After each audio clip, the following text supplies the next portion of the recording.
सच के साथ। नमस्कार, सिटी वाराणसी लाइव में आप सभी का स्वागत है। मैं हूं अमित मिश्रा। आइए अब तक की खास खबरों पर डालते हैं एक नजर। भारतीय जनता पार्टी पिछड़ा वर्ग मोर्चा ने मनाई पूर्व मुख्यमंत्री कल्याण सिंह की जयंती। उत्तर प्रदेश भाईचारा कमेटी ने पतंग मंडी में चाइना मांझा को लेकर चलाया जागरूकता अभियान। पौष माह के शुक्ल पक्ष के चतुर्दशी पर निकला माता मंगला गौरी का भव्य शोभा यात्रा। और मीडिया क्रिकेट टूर्नामेंट में प्रशांत मोहन की कश्माई गेंदबाजी से पराड़कर एकादश ने लगातार तीसरी बार जीती उपाधि। और अब समाचार विस्तार से। भारतीय जनता पार्टी पिछड़ा वर्ग मोर्चा काशी क्षेत्र द्वारा पूर्व मुख्यमंत्री स्वर्गीय कल्याण सिंह की जयंती को धूमधाम से मनाया गया। भारतीय जनता पार्टी पिछड़ा वर्ग मोर्चा काशी क्षेत्र के द्वारा राम मंदिर आंदोलन के नायक तथा देश के पिछड़ा वर्ग के नेता कल्याण सिंह की जन्म जयंती को धूमधाम से मनाया गया। कार्यक्रम में लोगों ने सर्वप्रथम कल्याण सिंह के चित्र पर पुष्पांजलि श्रद्धा सुमन अर्पित कर नमन किया तथा उनके द्वारा राम मंदिर आंदोलन में कार सेवकों के सहयोग में दिए गए अद्भुत क्षमता शक्ति के योगदान को याद किया और कहा कि प्रदेश में उनके शासन के कार्यकाल को लोग आज भी राम राज्य की ओर ले जाने वाले शासन के रूप में याद करते हैं। कार्यक्रम का नेतृत्व पिछड़ा मोर्चा काशी क्षेत्र के उपाध्यक्ष अनूप जायसवाल व संचालन सोमनाथ विश्वकर्मा ने किया। धन्यवाद ओम प्रकाश यादव ने किया। कार्यक्रम के महानगर अध्यक्ष पिछड़ा वर्ग मोर्चा शोभनाथ मौर्य, मंगलेश जायसवाल, मनीष चौरसिया, ओम प्रकाश यादव, बाबू धीरेन्द्र शर्मा, अनूप गुप्ता, राजू सिंह, मिठाई लाल यादव, दीपक खन्ना, शंकर जायसवाल, जय किशन जायसवाल, सिद्धनाथ गौड़, अलगू आदि लोग उपस्थित थे। नेता आदरणीय कल्याण सिंह जी के जन्मदिवस के अवसर पर 91वें जन्मदिवस के अवसर पर उनको पुष्पांजलि अर्पित करके माल्यार्पण करके नमन किया है, वंदन किया। उनका जन्मदिन मनाया गया है। कल्याण सिंह जी उत्तर प्रदेश के 2 बार मुख्यमंत्री रहे हैं। ऐसे जननायक के रूप में जाने जाते हैं हिंदू हृदय सम्राट कल्याण सिंह जी, जिनके कार्यकाल में उत्तर प्रदेश में अपराधी के लिए उन्होंने खुली चुनौती दी थी कि अपराधी या तो उत्तर प्रदेश छोड़ दें या दुनिया छोड़ देंगे।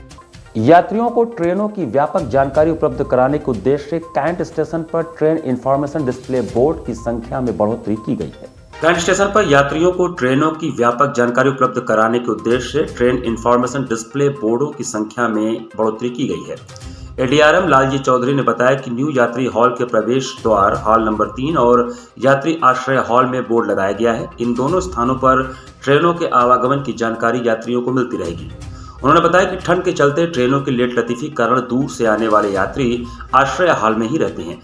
उन्हें ट्रेनों की जानकारी के लिए बाहर आना पड़ता था, अब वहीं ट्रेनों की स्थिति की जानकारी मिल सकेगी। उन्होंने बताया कि मेन यात्री हॉल में 12 रो के डिस्प्ले सिस्टम लगे हुए हैं और बाकी दोनों जगहों पर 6 रो के डिस्प्ले सिस्टम लगे हुए हैं और इनकी टाइमिंग 10 सेकंड की है, जिससे यात्रियों को गाड़ी के बारे में सटीक जानकारी मिल सके। यात्री सुविधाओं के लिए जो अभी हमारे पास जो हॉल्स हैं, मेन साइड में 3 हॉल हैं प्लस एक यात्री आश्रय है। तो ये 4 जो मेन हम पैसेंजर वेटिंग करते हैं या टिकट या सर्विसेज देते हैं, ये चारों में 3 जगह फंक्शनल हो गए, एक जगह काम चल रहा है, ये 2 से 3 दिन में आ जाएगा। और सेकंड एंट्री साइड में भी वहाँ पे यूटीएस टिकटिंग होती है, वहाँ पे भी एक इंडिकेशन बोर्ड लगाएंगे। ये भी विदिन 10 डेज में इसको भी हम लगा देंगे। सर और क्या प्लान है, कहीं नया जगह और लगाने का बोर्ड का इस तरह से यात्रियों की सुविधा के लिए? वो actually Banaras station major upgradation में प्लान्ड है, जो कि ऑनरेबल एमआर सर ने अनाउंस किए थे।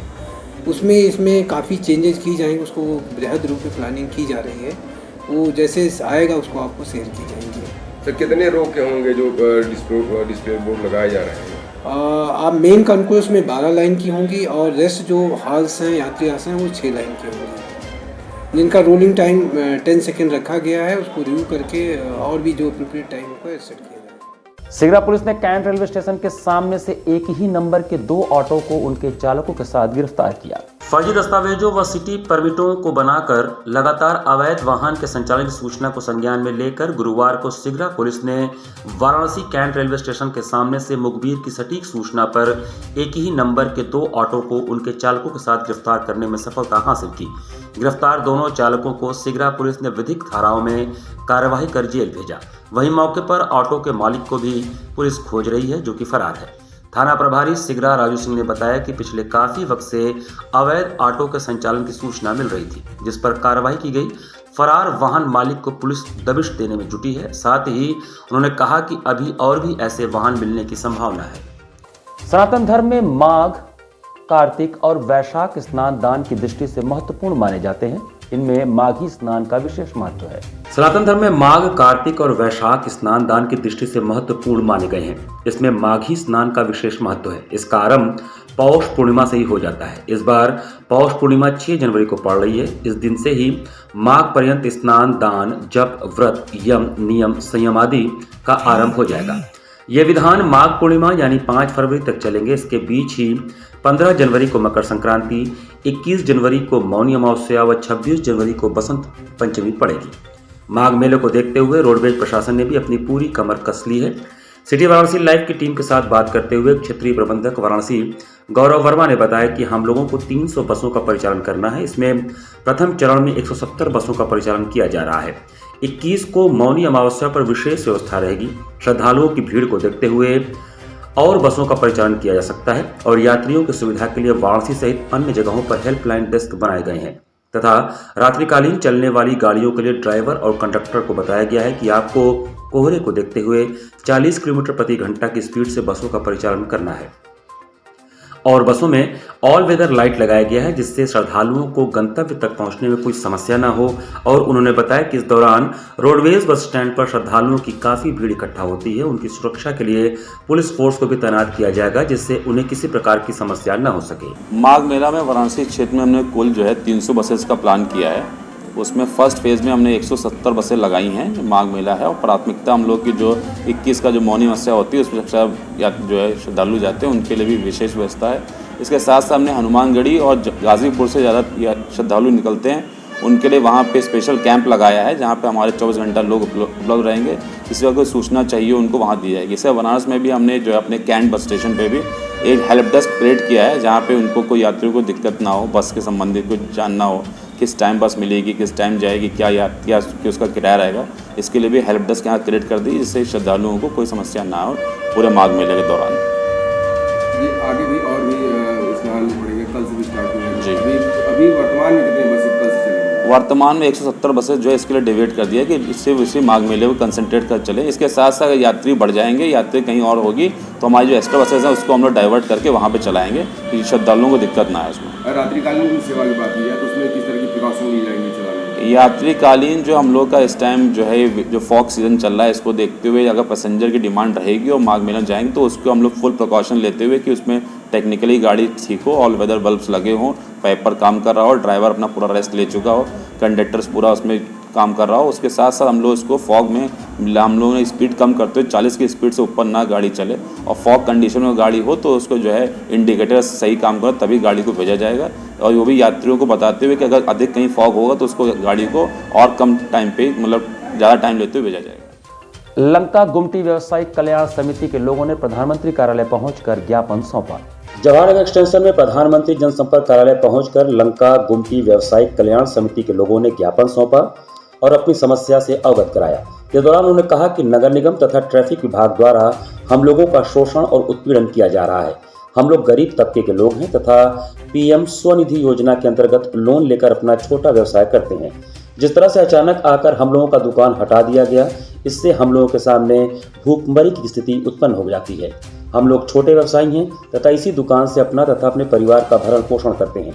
इसी संबंध में आज हम लोग प्रधानमंत्री के जनसंपर्क कार्यालय पहुंचकर ज्ञापन सौंपे हैं तथा गुहार लगाए हैं कि जिस तरह से हम लोगों का दुकान लिया गया है पुनः हम लोगों को वहां पर लगाने दिया जाए। आज मैं प्रधानमंत्री कार्यालय में आकर के और प्रधानमंत्री कार्यालय के द्वारा प्रधानमंत्री को पत्र प्रेषित करने के लिए अपील किया हूं, और मैं प्रधानमंत्री मुख्यमंत्री से ही अपील करता हूं कि हम स्ट्रीट वेंडरों को हटाया न जाए, हमारी उत्पीड़न न की जाए।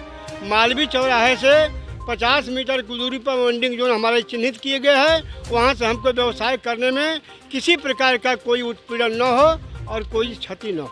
यहाँ पर वक्त चला छोटे से ब्रेक का, बने रहिए सिटी वाराणसी लाइव के साथ। वाराणसी लाइव, सच के साथ। कोरोना वायरस ने देश में एक बार फिर से रफ्तार पकड़ ली है। ऐसे में जरूरी है कि सभी लोग पूरी एहतियात बरतें। घर से बाहर निकलते समय मास्क का सदैव प्रयोग करें। समय समय पर हाथों को सैनिटाइजर से सैनिटाइज करें। ज्यादा भीड़ भाड़ वाली जगहों में जाने से बचें। 2 गज की दूरी का पालन करें। स्वस्थ रहें, सुरक्षित रहें। जनहित में जारी वाराणसी लाइव। वाराणसी लाइव, सच के साथ। ब्रेक के बाद आपका स्वागत है। उत्तर प्रदेश भाईचारा कमेटी के लोगों ने चाइनीज मांझा न बेचने वाले दुकानदारों को सम्मानित करते हुए चाइनीज मांझे का प्रयोग न करने के लिए जागरूकता अभियान चलाया। उत्तर प्रदेश भाईचारा कमेटी के प्रदेश अध्यक्ष प्रमोद वर्मा के नेतृत्व में 5 जनवरी को पूर्वांचल के प्रसिद्ध पतंग मंडी कुंडीगढ़ टोला चौक में चाइना मांझा के जागरूकता अभियान के चौथे चरण में चाइनीज मांझा न बेचने वाले व्यापारियों को माला पहनाकर चाइनीज मांझा न बेचने की अपील की गई। इस दौरान उत्तर प्रदेश भाईचारा कमेटी के लोग अपने साथ घायल नागरिकों और पक्षियों का पोस्टर लिए हुए थे। कमेटी के लोगों ने नगरवासियों से भी आग्रह किया कि चाइनीज मांझे से पतंग न उड़ाएं। आम नागरिकों एवं पशु पक्षियों की जान बच सके, हम सब संकल्प लेते हैं। आशा ही नहीं, पूर्ण विश्वास है कि इस अभियान में आप सब हमारा साथ देंगे। चाइनीज मांझा से घायल लोग कार्यक्रम में शामिल थे। एक चाइना मांझा के खिलाफ हम लोग दुकानदारों से एक अपील की है कि चाइना मांझा का बहिष्कार करें और आम नागरिक पशु पक्षी का जान बचे। जो आप देख रहे हो कि जो राह चलते कहीं ना कहीं चाइना मांझा से किसी का गला कट जा रहा है, किसी का हाथ कट जाता है, किसी का पैर कट जाता है, उसके हम लोगों ने अपील किया। उसका एक संकल्प है। इस संकल्प में आप सबका इलेक्ट्रॉनिक मीडिया, प्रिंट मीडिया के सहयोग से ही हम संकल्प को पूरा कर पाएंगे। क्या उम्मीद है कितने लोग जागरूक होंगे इस चीज़? ये हम लोग ने यहाँ देखिए पूर्वांचल मंडी में जो जागरूक किया, इससे बहुत एक संदेश गया, पूरे पूर्वांचल में संदेश गया है, जिसका संदेश आप कल्पना कीजिए कि आने वाला जो 10 दिन 5 दिन बचा हो, इसमें बहुत इसमें लोग चाइना मांझा का बहिष्कार करेंगे। गुरुवार को प्रत्येक वर्ष की भांति इस वर्ष भी माता मंगला गौरी की शोभा यात्रा धूमधाम से निकाली गई।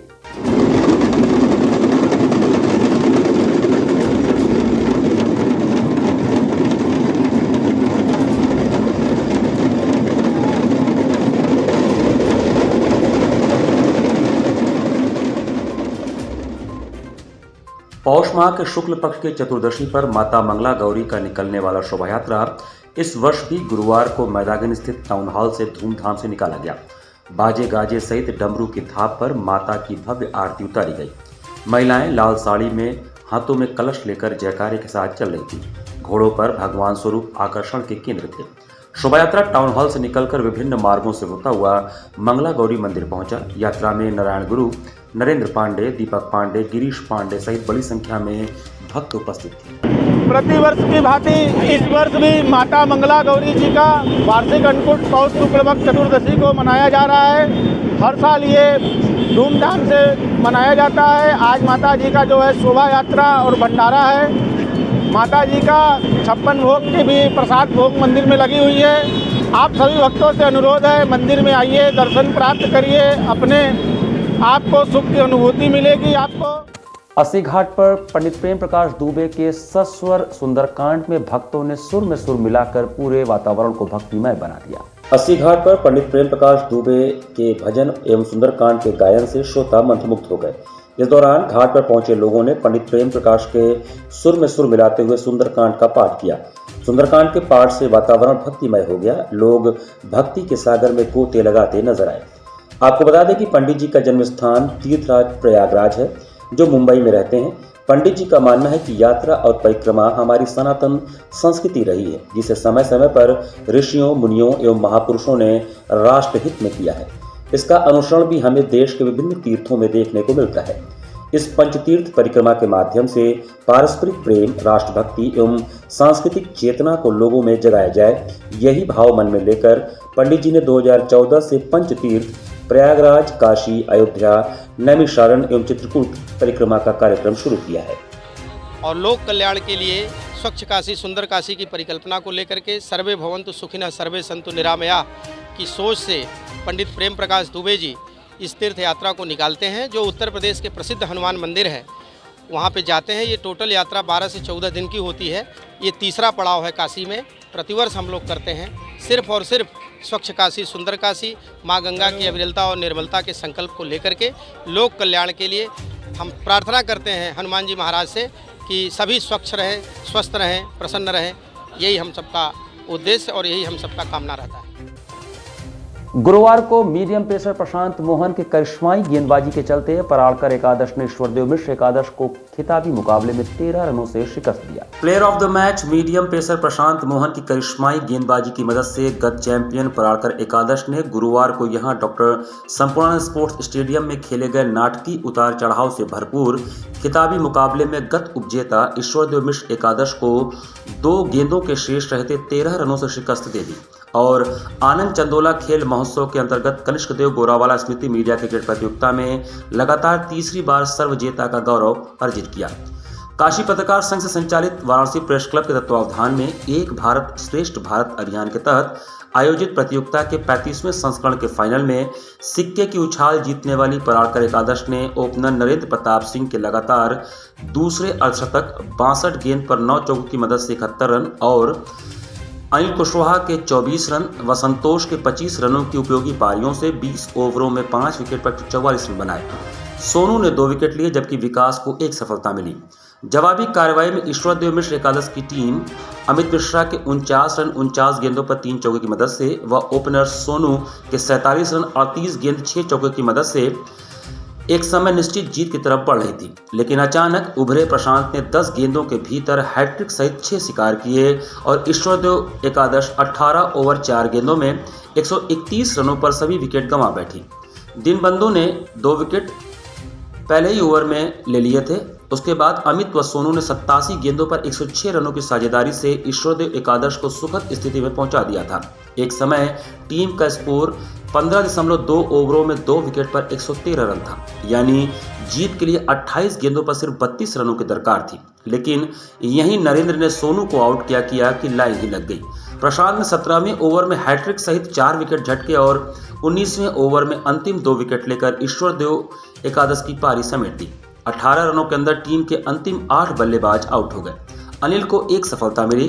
चंद्रप्रकाश व नंदकिशोर यादव ने फाइनल मैच में एम्पायरिंग की और अनिल ने स्कोरर का दायित्व निभाया। समापन समारोह के मुख्य अतिथि नगर स्वास्थ्य अधिकारी डॉक्टर NP सिंह व विशिष्ट अतिथि स्थानीय चैनल सिटी वाराणसी लाइव के प्रबंध निदेशक संजय गुप्ता के साथ वरिष्ठ खेल पत्रकार प्रदीप शर्मा ने विजेता व उपविजेता टीमों को ट्रॉफी और व्यक्तिगत पुरस्कार प्रदान किए। ईश्वरदेव मिश्र एकादश के अमित मिश्र 134 रन और 3 विकेट को player of the series, Paradkar एकादश के नरेंद्र प्रताप सिंह 128 रन को टूर्नामेंट के सर्वश्रेष्ठ बल्लेबाज व लालजी एकादश के रविकर दुबे को 9 विकेट लेने के चलते सर्वश्रेष्ठ गेंदबाज घोषित किया गया। काशी पत्रकार संघ के अध्यक्ष सुभाष चंद्र सिंह, महामंत्री डॉक्टर अत्रि भारद्वाज व वाराणसी प्रेस क्लब के अध्यक्ष चंदन रूपानी ने अतिथियों को स्मृति चिन्ह देकर सम्मानित किया।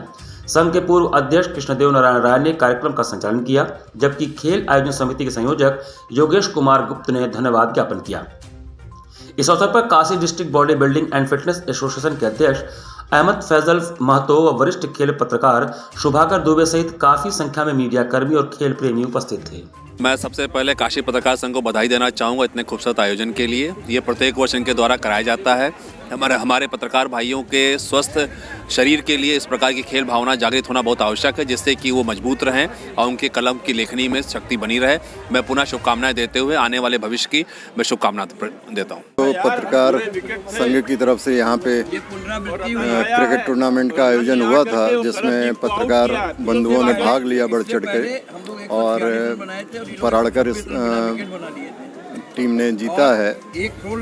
उन सभी खिलाड़ियों को मैं अपने तरफ से बधाई देता हूं और उम्मीद करता हूं कि हमेशा आगे की समय भी वो लोग ऐसे ही बढ़िया प्रदर्शन करते रहें और क्रिकेट का नाम रोशन करते रहें। 25वां टूर्नामेंट जो यहाँ पे समापन हुआ है, सभी प्लेयर को बहुत बहुत बधाई हो और उम्मीद करते इसी तरह आगे भी टूर्नामेंट चलता रहेगा और इस तरह से स्वास्थ्य के साथ जो जागरूकता है इसमें भी सहयोग मिलेगा। जब स्वस्थ रहेंगे तो देश भी स्वस्थ रहेगा, आगे बढ़ेगा। बहुत बहुत धन्यवाद करता हूँ। इस टूर्नामेंट में हमको भी ऐसे सम्मानित किया गया और हमको इस उद्देश्य के साथ यहाँ पे सम्मान दिया गया। बहुत बहुत धन्यवाद करते हैं और उम्मीद करते हैं इसी तरह आगे भी हर साल ये टूर्नामेंट होता रहेगा। इसी के साथ सिटी वाराणसी लाइव पर संस्करण में समाप्त करते हैं। मुझे दीजिए आज्ञा। नमस्कार।